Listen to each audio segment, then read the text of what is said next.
I'm Mackenzie Reynolds, Mac to my friends, 29 years old and owner of Reynolds Reliable Plumbing.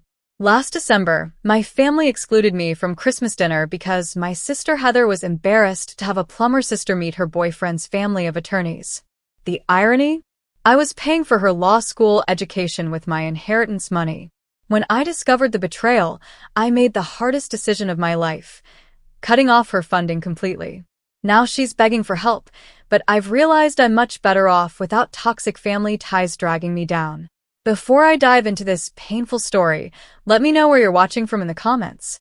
Hit that like button if you've ever had to make a tough decision about family, and subscribe to see more stories about standing up for yourself when it matters most. Growing up in Wellesley, Massachusetts, an affluent Boston suburb, meant living with certain expectations. Our family home was a stately colonial with perfectly manicured lawns and a 3-car garage that housed my father's prized BMW collection. My father, Gregory Reynolds, was a corporate attorney whose name adorned the brass plaques of one of Boston's most prestigious law firms. My mother, Diana, had given up her promising career as a medical researcher to become the perfect corporate wife and mother. She served on charity boards, hosted dinner parties for my father's colleagues, and managed our household with military precision. Then there was my sister Heather, 2 years younger than me, but seemingly light years ahead in our parents' estimation. From kindergarten through high school, she collected academic achievements like some kids collected baseball cards. Honor roll, debate team captain, student body president. Her accomplishments filled the refrigerator door, while mine were noticeably absent. It wasn't that I was unintelligent. My report cards were solid BS, with occasional as-in subjects that captured my interest. But from an early age, I showed an aptitude for something neither of my parents valued: fixing things. When I was 8, I disassembled and successfully reassembled our broken toaster. By 12, I was the one who repaired leaky faucets and unclogged toilets around our house. Mackenzie has such curious hobbies, my mother would say with a tight smile when guests noticed me tinkering with the sprinkler system or repairing the garbage disposal. The way she said curious made it clear she meant inappropriate. My father was more direct. This phase needs to end before high school, he told me when I asked for a toolbox for my 13th birthday. These aren't the kinds of skills that will get you into a good college. The only person who encouraged my mechanical inclinations was my grandfather William, my father's father. A retired civil engineer, Grandpa would slip me books about how things worked and teach me about proper tool maintenance when my parents weren't looking. "You've got good hands and a better mind," he'd tell me. "Don't let anyone tell you that's not valuable." High school brought increased pressure to conform to my family's idea of success. While I excelled in physics and mathematics, subjects that explained how the world functioned, my parents pushed me toward debate club and student government, resume builders for the Ivy League applications they expected me to complete. I went on the college tours and submitted the applications, eventually enrolling in a business program at Boston University, not Harvard or Yale like my father had hoped, but respectable enough to avoid major family drama. Heather, meanwhile, was accepted to Princeton with a partial scholarship, cementing her status as the family's shining star. College was 4 years of feeling like an imposter. While other students seemed excited about marketing strategies and corporate finance, I found myself doodling water system designs in my notebooks and watching YouTube videos about residential wiring in my dorm room. My grades were adequate, but my depression was growing. Every call home included questions about internship applications and networking events, activities that made my skin crawl with anxiety. "You need to make connections," my father would lecture. "Nobody succeeds in the business world without the right connections." Meanwhile, Heather thrived at Princeton, double majoring in political science and economics, her path to law school clearly mapped out. During holiday breaks, dinner conversations revolved around her prestigious internships and the famous professors who had taken her under their wing. I would sit quietly, pushing food around my plate, feeling increasingly invisible. The summer after my sophomore year, my mother orchestrated an internship for me at her friend's marketing firm. I spent 3 months creating spreadsheets and sitting in meetings where executives discussed how to make people want things they didn't need. Each day felt like wearing shoes 2 sizes too small, technically functional, but increasingly painful. By junior year, I was going through the motions, a ghost moving between classes and my apartment, disconnected from everything around me. The future my parents envisioned: a corporate job, marriage to someone from a good family, children who would repeat the cycle, felt like a prison sentence. But I saw no alternative that wouldn't disappoint everyone who supposedly loved me. Then, in November of that year, Grandpa Will had a stroke. The call came during a macroeconomics lecture I wasn't paying attention to anyway. My mother's voice was tight with stress as she explained that Grandpa Will had been hospitalized. "Your father is swamped with a big case," she said. "I'm organizing a charity gala this weekend. Can you check on him?" That afternoon, I found my grandfather in a hospital bed, his right side weakened, but his mind sharp as ever. When I mentioned potentially taking time off from school to help during his recovery, his eyes lit up. "Best idea you've had yet," he said. "That business degree isn't doing you any favors anyway." 2 weeks later, I'd arranged a leave of absence from BU and moved into my grandfather's guest room. My parents were surprisingly supportive, likely because they saw it as evidence of my compassion rather than an excuse to escape my studies. Grandpa Will's recovery was slow, but steady. Physical therapists came to the house 3 times weekly, and I managed his medications, appointments, and household needs. For the first time in years, I felt useful, competent, needed. One afternoon, while helping him with exercises, the kitchen sink began making an ominous gurgling sound. "Call Frank," my grandfather suggested. "He'll know what to do." Frank Delgado turned out to be my grandfather's longtime friend and a master plumber in his early 60s. He arrived an hour later, tool belt slung low on his hips, ready to tackle the problem. "Extra hands are always useful," he said when I offered to help. "If you're anything like your grandfather, you've got a good head for mechanical problems." What was supposed to be a simple sink repair turned into an impromptu plumbing lesson. Frank explained each step as he worked, from checking the trap to testing water pressure. His movements were efficient and purposeful. There was no pretense, no office politics. Just a problem and the knowledge to fix it. "You've got a knack for this," Frank observed as I quickly grasped his instructions. "Ever consider a trade?" The question was like opening a window in a stuffy room. I hadn't considered it, not seriously, because such a path had never been presented as an option in my family. When Frank mentioned he could use some help on upcoming jobs if I was interested, I found myself saying yes before I'd even thought it through. The first job was installing a water heater in a condo downtown. I was just the assistant, handing tools and learning terminology, but by the end of the day, I felt more satisfaction than 4 semesters of college had provided. Frank paid me in cash and asked if I was available the following Tuesday. Over the next few months, as Grandpa Will grew stronger, I spent more time working with Frank. I learned about pipe materials, pressure systems, local codes, and tool maintenance.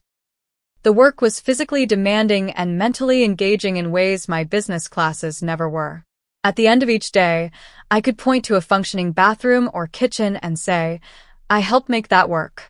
When spring semester approached, I made the decision that would change the course of my life. I wasn't going back to BU. Instead, I applied for a formal plumbing apprenticeship through Frank's union connection. Telling my parents was every bit as difficult as I'd anticipated. We sat in their formal living room, the space they reserved for important conversations and impressing guests. "This is absurd," my father said when I finished explaining. "You don't throw away 3 years of college to become a plumber." "It's a phase," my mother added, exchanging worried glances with my father. "You're confused because of Grandpa's health scare." Heather, home for spring break, couldn't hide her embarrassment. "What am I supposed to tell people when they ask what my sister does?" she asked, genuinely distressed by the prospect. Only Grandpa Will supported my decision. "The world needs more people who can actually fix things," he told me when I visited afterward, shaken by my family's reaction. "And you'll never be out of work. Everyone needs plumbing." The 4-year apprenticeship was grueling. I worked during the day and took technical classes at night. The work sites were often cold in winter and sweltering in summer. As one of the few women in the program, I faced skepticism from some of the older plumbers and outright hostility from a few. But I was undeterred. For every person who doubted me, there were two who recognized my skill and determination.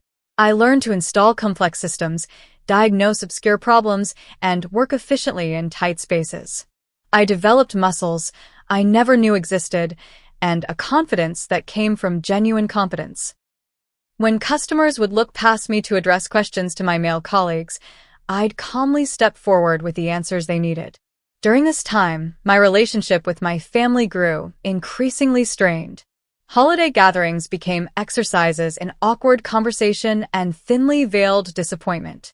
My father introduced me as still figuring things out, while Heather's Princeton graduation and law school acceptance to Columbia were celebrated with catered parties and professional photographers.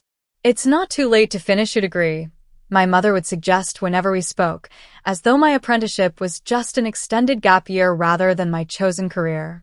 For years after starting my apprenticeship, I received my master plumber's license. No one from my immediate family attended the ceremony, though Grandpa Will was there, pride shining in his eyes as I accepted the certification that represented thousands of hours of learning and labor. "You've found your path," he told me afterward. "That's more than most people ever do." With my license in hand, I began working for a mid-sized plumbing company that specialized in residential and small commercial jobs throughout the Boston area. The hours were long, the work was demanding, but for the first time in my life, I felt I was exactly where I belonged. Being a female plumber came with challenges beyond the physical demands of the job.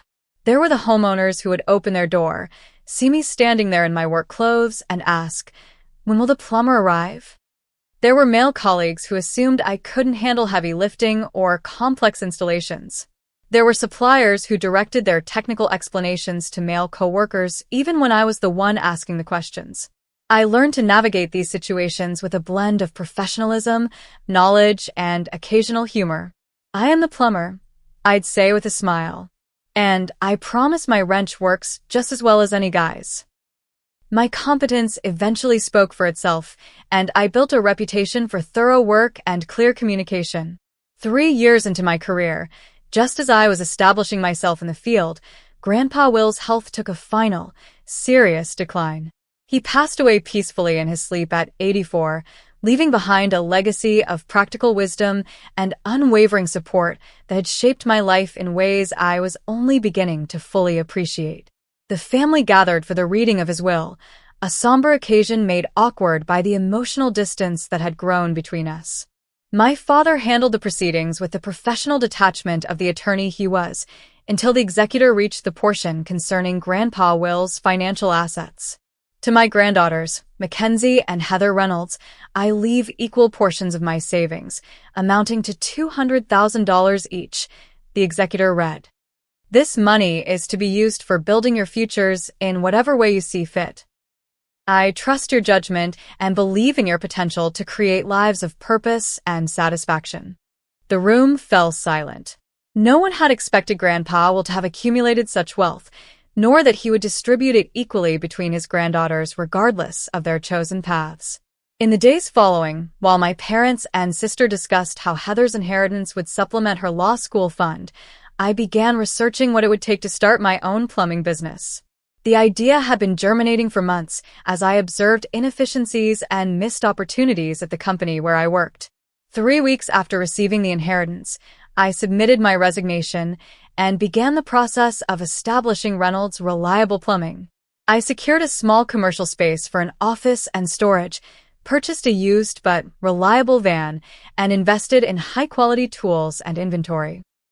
The remaining funds went into a business account for operating expenses until revenue could sustain the business. Launching a plumbing company as a 27-year-old woman was not without obstacles. Banks were hesitant to extend additional credit despite my solid business plan. Some suppliers assumed I was setting up the business for a husband or brother. Potential commercial clients sometimes requested to speak with the owner when I arrived for estimate appointments. But I persisted, leveraging my technical skills, professional network, and the genuine connections I'd built with satisfied residential customers. I created a website featuring testimonials from previous clients and highlighting my credentials. I offered fair pricing, punctual service, and meticulous work, basics that were surprisingly rare in the industry. Slowly, Reynolds' reliable plumbing began to gain traction. A successful emergency repair for a flooded restaurant led to contracts with other businesses owned by the same restaurant group. Residential clients recommended me to friends and neighbors. A local blog featured me in an article about women succeeding in traditionally male industries, bringing a wave of new customers who appreciated the chance to support a female-owned business. Within 18 months, I hired my first employee, a recently licensed plumber named Marcus, who shared my commitment to quality work. 6 months after that, I brought on Diego, an experienced plumber who had mentored me during my apprenticeship and was looking to step back from the physical demands of the job while still contributing his expertise. As the business grew, I purchased a modest but well-maintained 3-bedroom house in a working-class neighborhood outside Boston. With hardwood floors I restored myself and a spacious garage I converted into a workshop. It was everything I needed. Tangible proof of the success I'd built through my own efforts. Meanwhile, Heather was thriving in her first year at Columbia Law, her social media filled with pictures of study groups in elegant libraries and networking events in Manhattan skyscrapers.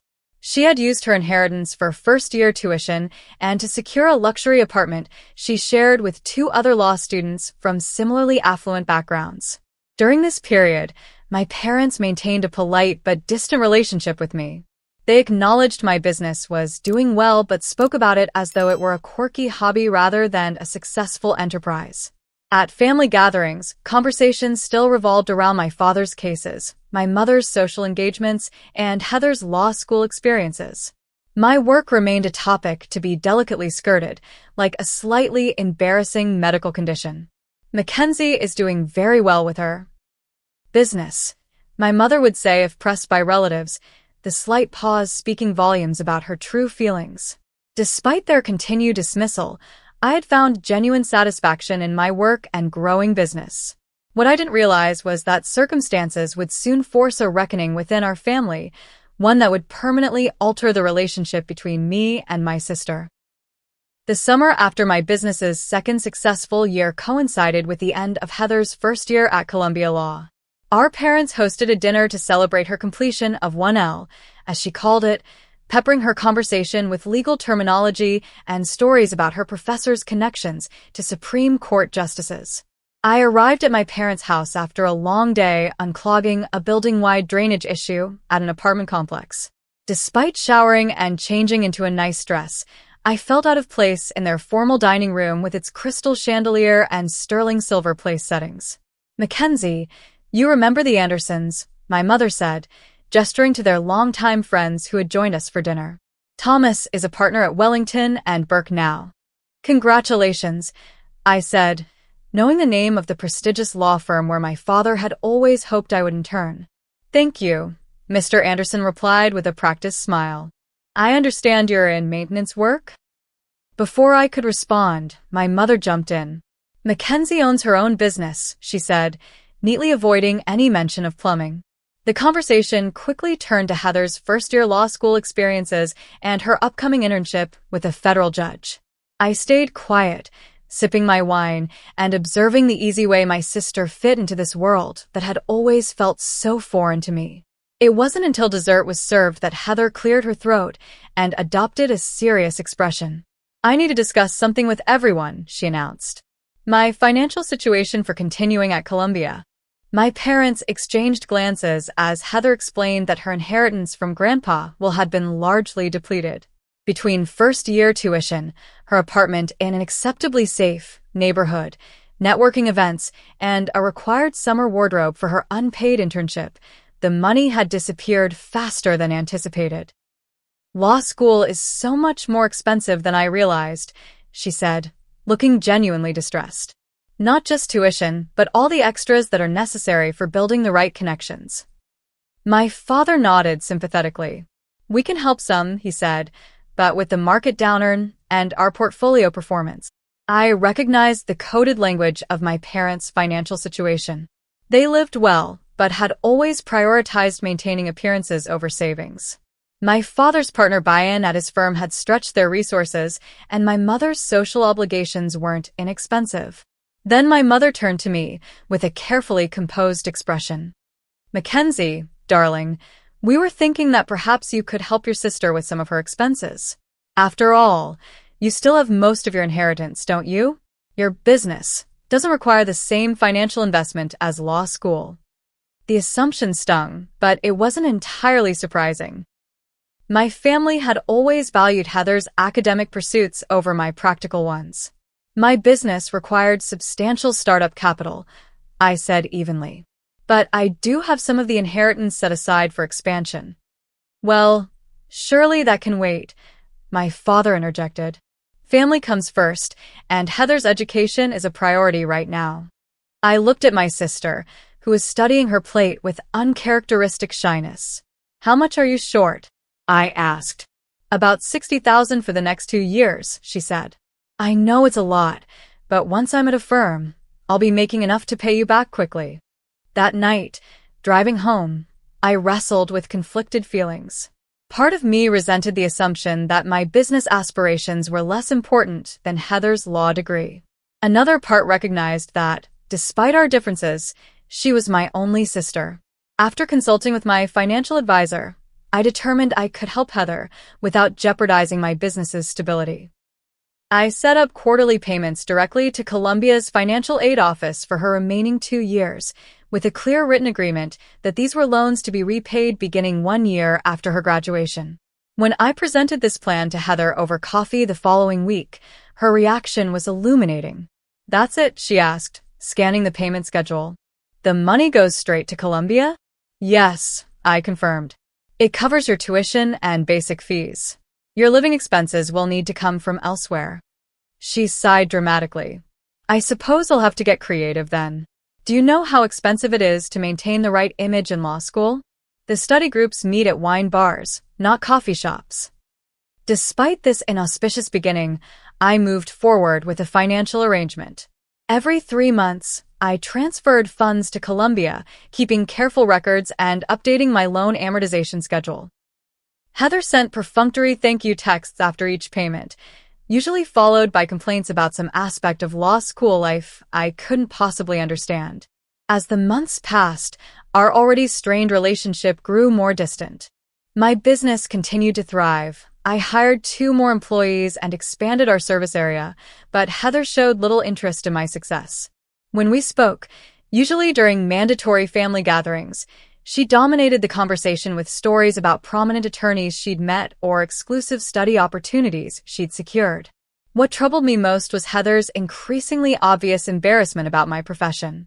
When introducing me to her law school friends who occasionally visited Boston, she would say, "This is my sister Mackenzie. She owns a small business," conveniently omitting any mention of plumbing. Her social media told a revealing story as well. While she posted countless photos of her law school life, study sessions, networking events, social gatherings, I noticed she never mentioned my financial support. Instead, there were oblique references to making sacrifices for education, alongside images of expensive restaurant meals and weekend trips to the Hamptons. One particularly telling incident occurred when Heather called me in a panic because her apartment shower was leaking. "Can you come fix it? The super is useless, and I have people coming overnight." I rearranged my schedule and drove the 4 hours to New York, tools in tow. The issue was relatively simple, a worn gasket and loose fitting, but would have cost several $100s if she'd called a Manhattan plumber on short notice. After I'd fixed the problem and cleaned up, Heather's roommates arrived home. "This is my sister," she introduced me hastily. She was just in town and stopped by. No mention of my profession or that I'd just saved her a significant expense. When one roommate asked what I did for work, Heather quickly interjected, "Mackenzie owns her own business in Boston," before steering the conversation toward their plans for the evening. That night, driving back to Boston, I questioned whether my financial support was truly an act of sisterly love or simply another way my family exploited my success while simultaneously dismissing it. But I continued the payments, telling myself that family obligations sometimes required compromise. What I didn't realize was that the true test of our relationship was just around the corner, and it would force me to confront the painful reality of where I truly stood in my family's estimation. December in New England brings short days, long nights, and the particular magic of snow-covered streets illuminated by holiday lights. For plumbers, it also brings a surge of emergency calls, frozen pipes, overworked garbage disposals, and guest bathrooms suddenly revealing long-ignored problems when holiday visitors arrive. That December was particularly busy for Reynolds Reliable Plumbing. We had secured contracts with several property management companies to provide emergency services for their buildings, and the sudden cold snap had kept all 6 of us, me and my 5 employees, working extended hours. I had barely had time to put up a small tree in my living room, but I was looking forward to the traditional Christmas dinner at my parents' house. Despite our differences, the holidays had always been a time when family tensions were set aside in favor of maintaining traditions. I had already purchased gifts for everyone. A leather portfolio for my father, a spa gift certificate for my mother, and for Heather, a delicate silver bracelet I'd spotted at a boutique near one of our job sites. 4 days before Christmas, while checking my employee schedule for the holiday weekend, I decided to take a quick social media break. Scrolling through my feed, I stopped at a photo posted by my mother, an elegantly set dining table with elaborate place settings, a magnificent centerpiece, and name cards visible at each place. The caption read, "Ready for Christmas dinner with the Reynolds, Harrison, and Chamberlain families.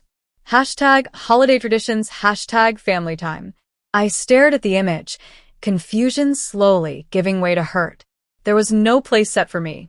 I counted the settings twice to be sure, exactly enough for my parents, Heather, and what appeared to be another family I didn't recognize. With shaking hands, I called my mother. She didn't answer. I tried my father with the same result. Finally, I texted Heather directly. "Just saw Mom's dinner table photo. Was Christmas rescheduled without telling me?" Her response came 30 minutes later. "Oh, about that. Mom didn't tell you? Robert's parents are coming to meet everyone, and we're doing the family Christmas this year." I thought she would have mentioned it. Robert, Heather's boyfriend of 3 months, a third-year law student from a family of attorneys. I had heard his name mentioned a few times in recent conversations, but had never met him. "No, she didn't mention it," I typed back. "So, when is our family celebrating?" The 3 dots appeared and disappeared several times before her reply came through. "This is the family celebration, Mac. It's just, Robert's family is very traditional, and his father is a senior partner at Chamberlain and Frost. We thought it might be easier if, you know." I didn't know. Or rather, I didn't want to know what she was implying. Easier if what? I pressed. "Don't make this difficult," she responded. "It's just one Christmas. Robert's father is going to help me secure an associate position after graduation. We need this to go perfectly." My heart pounded as understanding dawned. I was being excluded from my own family's Christmas because my sister was embarrassed to have her potential future in-laws meet her plumber sister. I called my mother again, and this time she answered, her voice guarded. "Mackenzie, I was just about to call you," she said, the lie evident in her tone. "Were you? To tell me I've been uninvited from Christmas." "Don't be dramatic," she sighed. "It's a special circumstance this year. Heather has an opportunity to connect with Robert's family, and they're very particular about their social circle. And I don't fit into that circle," I stated flatly. "Well, darling, you have to understand. Mr. Chamberlain is extremely influential in the legal community. Heather mentioned that you sometimes come to events in your work clothes and you tend to talk about pipes and such. We just thought it might be more comfortable for everyone this way." The conversation continued with my mother offering a series of increasingly transparent excuses. Perhaps we could have a separate celebration after the holidays. Maybe it was for the best since I was so busy with my little company anyway. Wouldn't I prefer to avoid all the legal shop talk? When I finally hung up, I sat in my office, staring out at the snow-covered parking lot where my company's 3 vans were lined up, each bearing the Reynolds Reliable Plumbing logo I had designed myself.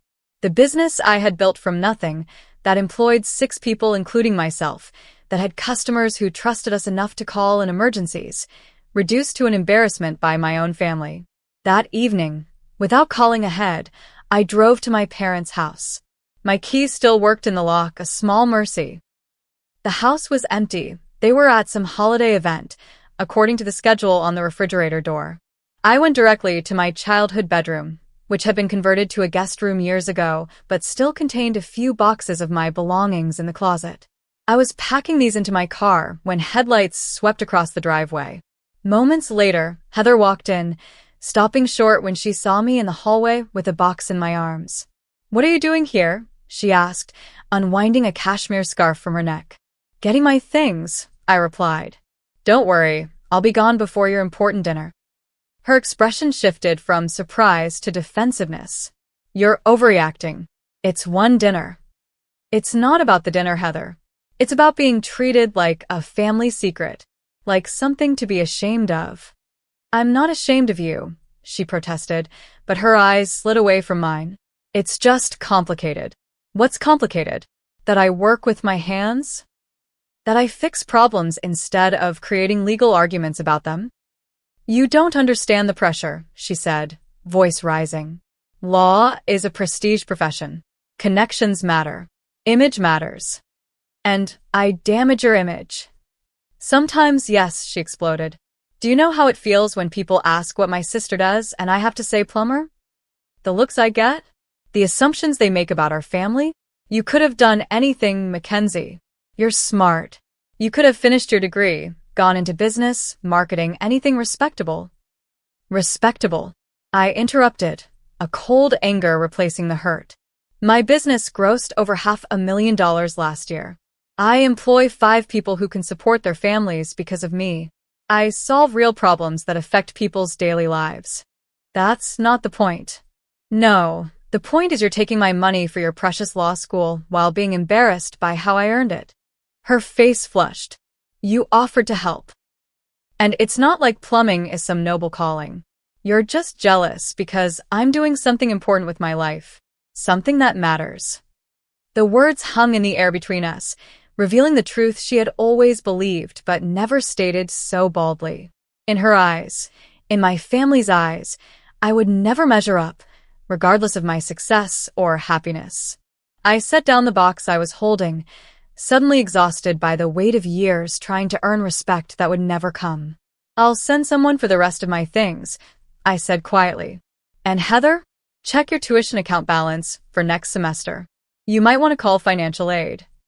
I left her standing in the hallway, drove straight to my friend Tara's house, and spent the night on her couch after pouring out the whole story. Tara, who ran a successful bakery and had faced her own family's disapproval of her career choice, understood completely. "Family should lift you up, not tear you down," she said, passing me another tissue. "You deserve better than being someone's dirty secret."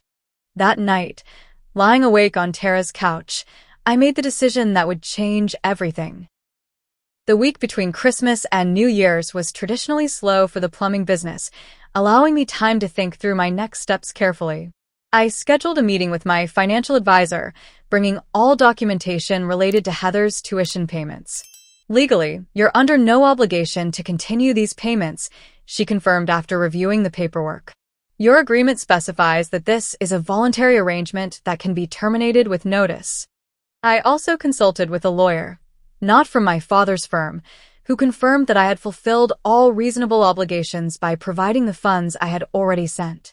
Any promise of future support could be revoked, particularly given the informal nature of our arrangement. With this professional guidance, I drafted a formal email to Heather, copying my parents. "After careful consideration, I am terminating our financial arrangement effective immediately.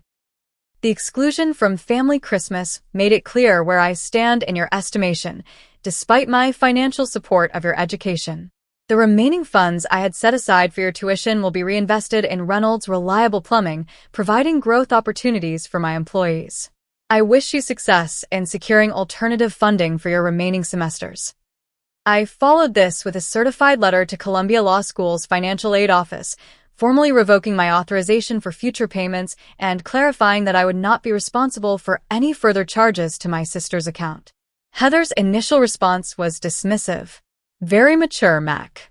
Using money to punish me over a misunderstanding. Mom and Dad will help until you get over this tantrum. My parents' reaction was more immediate and forceful. My father called within an hour of receiving the email, his lawyer voice in full effect.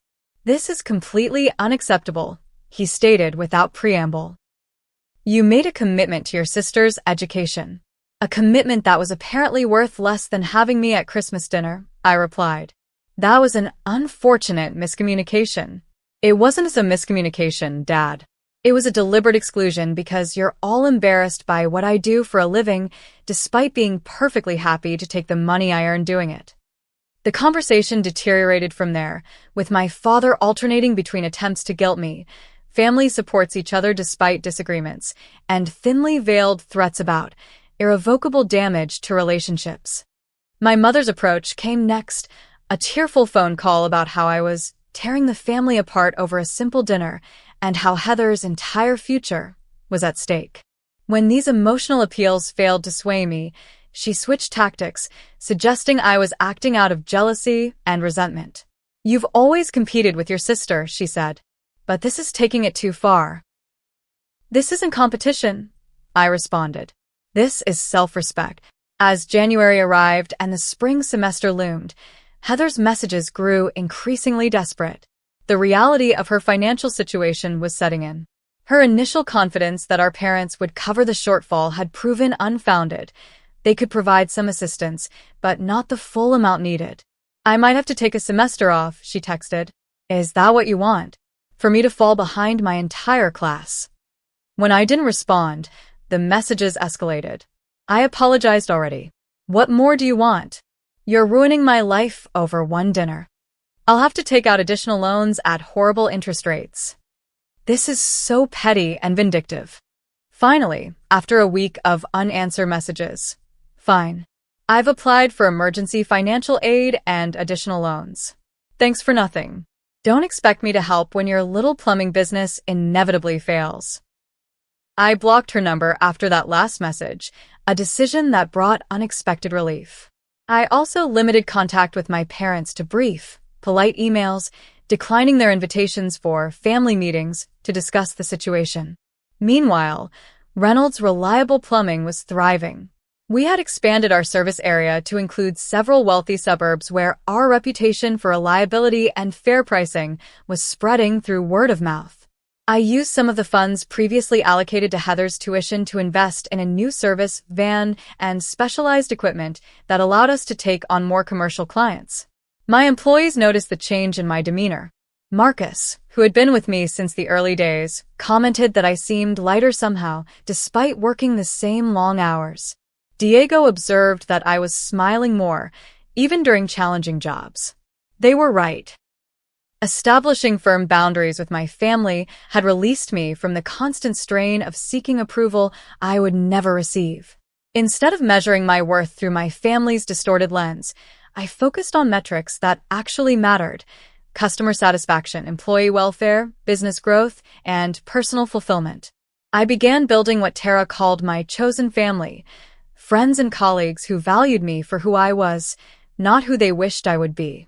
We celebrated holidays and milestones together without the undercurrent of judgment that had characterized my family gatherings.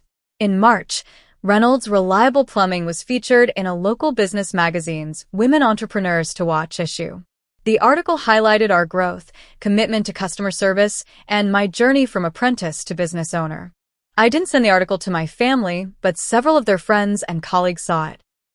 My mother sent a stiff email acknowledging the nice write-up, but made no further comment. By the time summer arrived, I had gone nearly 6 months without direct contact with Heather or substantive conversations with my parents. The initial pain had faded, replaced by a growing certainty that I had made the right decision for my well-being and self-respect. What I didn't anticipate was that Heather would force a confrontation that would bring all the simmering tensions to a final boil. The 6-month mark of my estrangement from my immediate family coincided with a significant milestone for Reynolds Reliable Plumbing. We were named Small Business of the Year by the Boston Chamber of Commerce. The award recognized not only our growth and customer service, but also our community involvement, the free workshops on basic home maintenance we offered at the community center, and our program providing discounted services to elderly residents on fixed incomes. The award ceremony was held on a warm June evening at a downtown hotel. I wore a navy blue dress I had splurged on for the occasion, and my entire team attended, along with Tara and several other friends who had supported me through the challenging months of family estrangement. When I stepped up to accept the small crystal plaque, I looked out at the tables filled with local business owners and community leaders, people who valued practical contributions and honest work. In that moment, I felt a profound sense of belonging that had eluded me throughout my years of seeking family approval. Success isn't just about profit margins, I said in my brief acceptance speech. It's about building something that serves others while allowing you to be true to yourself. Sometimes the most important plumbing work isn't about fixing pipes. It's about clearing blockages that prevent the free flow of your own potential. The day after the ceremony, I was reviewing estimates in my office when Marissa, our receptionist, knocked on my door. "There's someone here to see you," she said, her expression unusually hesitant. "She says she's your sister." I considered asking Marissa to send her away, but decided it was time to face this final confrontation. "Send her in." Heather looked different than she had 6 months earlier. The polished law student appearance had slipped. Her hair was pulled back in a simple ponytail, her clothes were casual rather than designer, and the confident posture had been replaced by a nervous tension I could read in her shoulders. "Congratulations on the award," she said after an awkward silence. "I saw it in the Globe business section." "Thank you," I replied, not offering her a seat. "What brings you here, Heather?" She sighed, finally meeting my eyes directly. "I had to take a semester off. The financial aid didn't come through in time, and the additional loans weren't enough to cover everything." "I'm sorry to hear that," I said, meaning it despite everything. I knew how important her academic timeline was to her. "Are you?" she asked, a flash of the old bitterness surfacing. "You got exactly what you wanted." "What I wanted was to be treated with basic respect by my family," I corrected her. "What I wanted was not to be hidden away like some embarrassing secret while simultaneously funding your education." Those weren't unreasonable expectations. She paced the small office, stopping to examine the framed business license and Chamber of Commerce award. "I've had a lot of time to think," she said finally. "Taking the semester off, it's been humbling. I've been working as a legal assistant to make ends meet." "That's valuable experience," I offered. "It's menial work," she said, then caught herself. "But it's taught me some things, like how the partners treat the support staff, how they talk about them when they're not in the room." She turned to face me. "It made me think about how our family has talked about you and your work." I waited, not willing to make this easy for her. "I was wrong," she said finally. "I was embarrassed by your career because I bought into Dad's ideas about status and prestige. But the truth is you've built something real, something that helps people and supports families. And Her voice faltered. "I've been chasing approval that keeps moving further away no matter what I achieve." The admission surprised me. It was more self-aware than I had expected from Heather. "I need your help, Mac," she continued. "I can't finish without the tuition money. I'll pay back every cent once I'm working, I promise. And things will be different between us." I studied my sister's face, seeing both genuine distress and the calculation behind it. The apology was at least partially sincere, but it had come only after her other options had been exhausted. "I can't restart the tuition payments," I said finally. "That money has been reinvested in my business and my employees' futures. But I can help you find work with better pay until you can return to school. I have contacts in property management companies who need administrative staff with legal knowledge for lease agreements and contract review." Her expression cycled through disbelief, anger, and finally a resigned understanding that this was the only offer forthcoming. "So that's it? You've made your point, and now I'm supposed to work some office job while my classmates finish without me?" "That's not my intention," I said calmly. "But actions have consequences, Heather. You And our parents made choices about how to treat me, and I made choices about where to invest my resources. We all have to live with those decisions. Mom was right, she said, gathering her purse. You're punishing me to make yourself feel important. No, I corrected her. I'm prioritizing my well-being and the people who value me. There's a difference. She left without another word, slamming the office door hard enough to rattle the framed licenses on the wall. I sat down at my desk, surprised to find I felt no guilt or second thoughts, only a calm certainty that I had held my boundary appropriately. 3 weeks later, I received an unexpected email from my mother. The subject line was simply "Congratulations," and the message was brief. I saw your company featured in Boston Magazine's Women in Business section. The growth you've achieved is impressive. Your father and I have been doing some reflecting about our family dynamics. Perhaps we could meet for coffee when you have time. No pressure or expectations. It was the first acknowledgement from either parent that my business success was legitimate rather than a quirky detour from the proper professional path. I responded with a non-committal, "Thank you for reaching out. I'll check my schedule and let you know," giving myself time to consider whether I was ready for even limited contact. In the months that followed, I maintained my focus on building my business and nurturing my chosen family of friends and colleagues. Reynolds Reliable Plumbing continued to thrive, expanding to 10 employees and a fleet of 5 service vans. We secured contracts with several major property management companies and began specializing in eco-friendly plumbing solutions for new construction projects.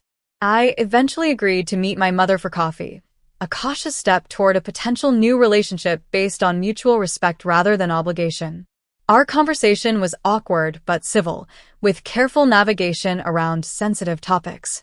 She mentioned that Heather had returned to law school after working for several months and securing additional loans.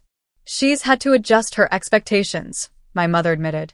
The apartment is smaller, and she's taking on part-time legal research work. But perhaps that's not entirely a bad thing. It was as close to an acknowledgement of Heather's previous sense of entitlement as I was likely to get from my mother. These tentative steps toward family reconciliation came with clear boundaries on my part. I declined Sunday dinners and holiday gatherings that might reignite old dynamics. Instead, I suggested one-on-one meetings in neutral locations where we could slowly rebuild trust. My father eventually joined these efforts, though his pride made the process more difficult. What surprised me most about this journey was discovering how much better I felt without the constant weight of seeking approval from people unwilling to give it. By standing firm in my self-worth, I had created space for relationships based on mutual respect rather than obligation or status. The plumbing metaphor I often use with new apprentices seems particularly apt for this personal evolution. Sometimes the most important work involves identifying and removing blockages that prevent the system from functioning properly. In my case, the blockage was trying to force connection with people who couldn't accept me as I was. Today, Reynolds Reliable Plumbing is expanding into green plumbing solutions and training programs for women interested in the trades. My relationship with my family remains a work in progress. Moments of genuine connection interspersed with old habits that require gentle correction. Heather and I exchange occasional texts, maintaining a cautious distance that may or may not evolve into something more substantial over time. What I know with certainty is that I'm better off having stood my ground. By valuing myself enough to establish boundaries, I created the conditions for authentic success, both professionally and personally. The path hasn't been easy, but it has been genuinely mine. I often think about what my grandfather told me years ago. The world needs more people who can actually fix things. He was talking about plumbing, but the wisdom applies equally to relationships and self-worth. Sometimes the most important repairs begin with recognizing what's broken and having the courage to address it directly, even when doing so disrupts comfortable patterns. Have you ever had to make a difficult decision about family relationships? Did standing your ground ultimately lead to better outcomes, even if the process was painful? Share your experiences in the comments below.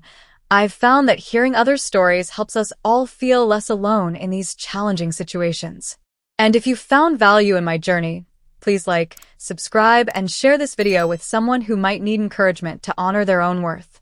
Thank you for listening, and remember, sometimes the bravest thing you can do is redirect the flow of your life toward healthier ground.